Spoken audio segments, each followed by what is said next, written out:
Jessica Marraffa in corsia 4, secondo miglior tempo di iscrizione, atleta della società di casa Montebelluna Nuoto. Siamo ai 100 metri dal dorso alla rana, 36 e 15 la sua frazione dorso, con Arianna Rado e Anita Bottazzo che inseguono rispettivamente in seconda e terza posizione. In corso frazione rana.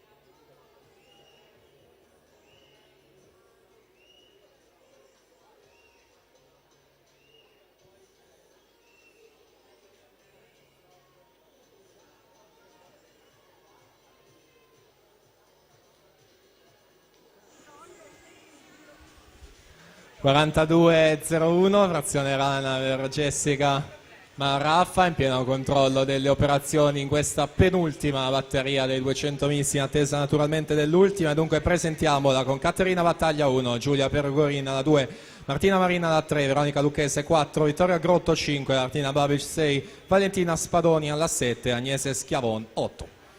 Miglior tempo al momento 2:23,82 della Pizzol, 2:23,14, e dunque fa meglio la Marraffa che si mette lassù in prima posizione, con la Pizzol che è seconda, la Innocenti terza nella classifica generale, quando manca l'ultima batteria già pronta alla partenza.